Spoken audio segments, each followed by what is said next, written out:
Houve uma metrópole que atacou a colônia luso-espanhola no século XVII. Que metrópole foi essa? É o que nós iremos discutir a partir de agora.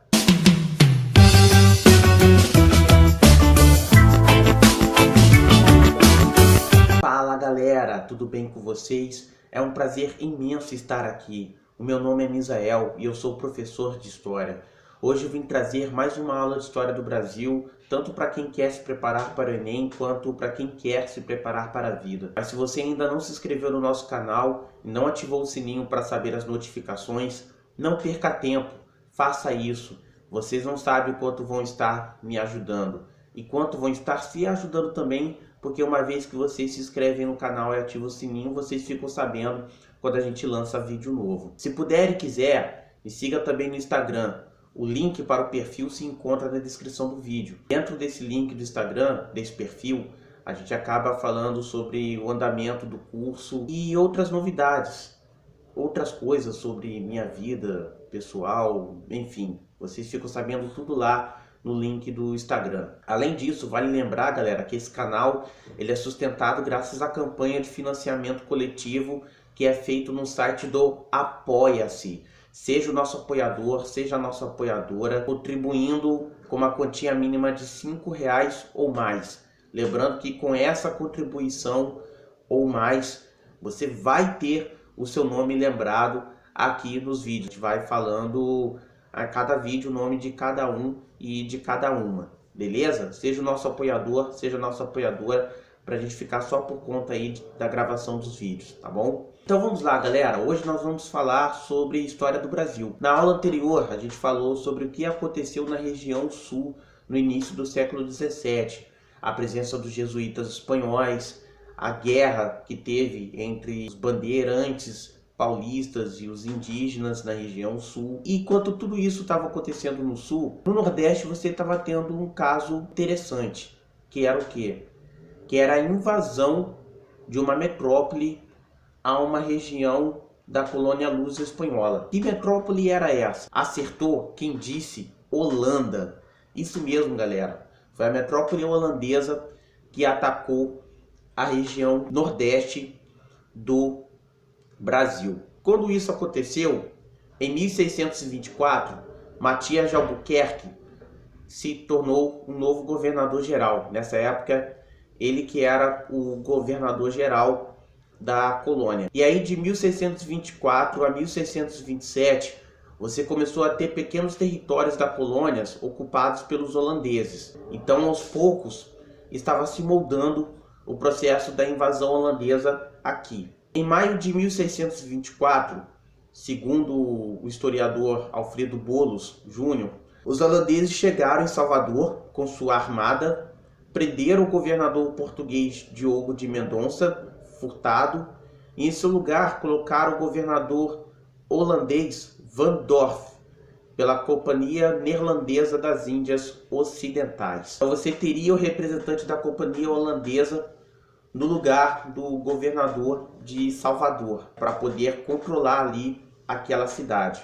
Mas por que os holandeses fizeram tudo isso? O motivo é o seguinte: o Império Luso-Espanhol, que na época controlava a colônia brasileira, ele embargou o comércio do açúcar aos holandeses. A partir daí, os holandeses deveriam pagar impostos propostos por Portugal e Espanha para obter o açúcar. Com a invasão holandesa no nordeste da colônia luso-espanhola, eles não precisariam mais ser embargados. Eles poderiam romper esse embargo, levando o açúcar produzido diretamente para o seu país. Então eles não pagariam impostos pelo açúcar.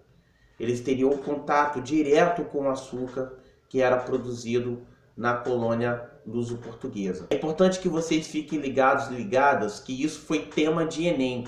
No Enem de 2011, a banca perguntou qual era o objetivo dos holandeses em invadir a colônia. Então fiquem ligados que isso já foi questão de Enem. Em 1630, a expansão militar de Hendrik Lonck conquistaram a capitania de Pernambuco. Em fevereiro de 1630, eles invadiram Olinda e Recife. Matias de Albuquerque, que até então era o governador geral da colônia nessa época, liderou a população que sofria o ataque dos holandeses. Essa população ela atacou armazéns, navios, construções e se retiraram para o interior. Eles fizeram isso para que os holandeses não tivessem mantimentos, não tivessem como se manter com a invasão que eles estavam fazendo. No interior, a população que atacou armazéns, navios e construções ergueram o Arraial do Bom Jesus. Esse arraial serviu de quartel-general,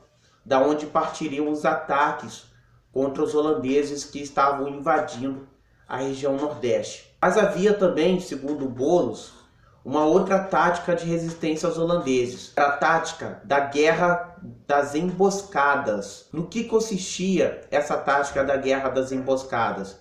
Eram estratégias de emboscadas que eram utilizadas por indígenas, negros e brancos pobres, com o objetivo de controlar o interior onde estavam os engenhos e isolar os invasores do litoral. Então era o seguinte, os holandeses estavam invadindo o Nordeste.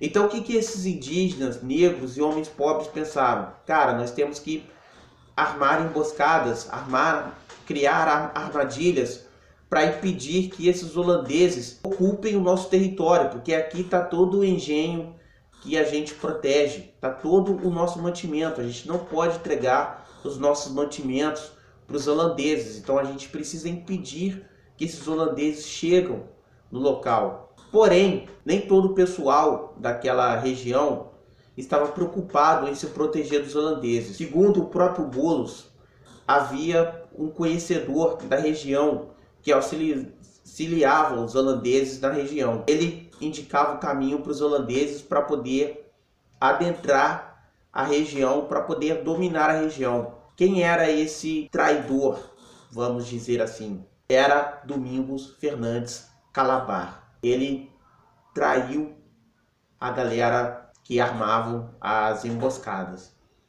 E aí vale lembrar que esse conceito de traição é muito senso comum. Por isso que eu coloquei entre aspas. Por quê? Porque não existia o Brasil enquanto nação. Então haviam muitas pessoas que consideravam Domingos Fernandes Calabar como inimigo da pátria. Mas que pátria?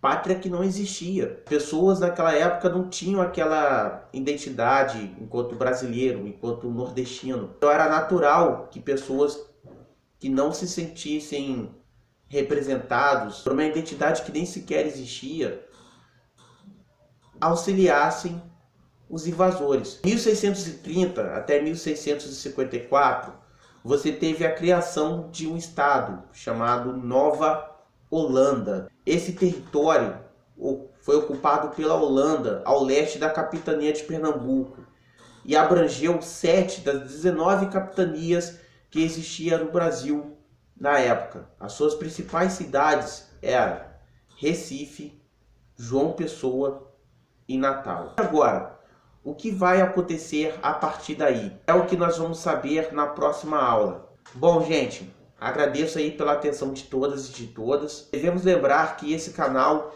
ele é sustentado graças à campanha de financiamento coletivo dele. E um dos nossos apoiadores é o Eduardo de Paula. Eduardo, muito obrigado pelo seu apoio. Você não sabe quanto está me ajudando com o seu apoio. Um beijo para você, muito carinho, muita atenção, muito obrigado. Se vocês gostaram, galera, do vídeo, deixe aquele like, ative o sininho para saber as notificações, tá bom? E é isso. Aguardo vocês na nossa próxima aula. Beijos no coração e até a próxima. Tamo junto.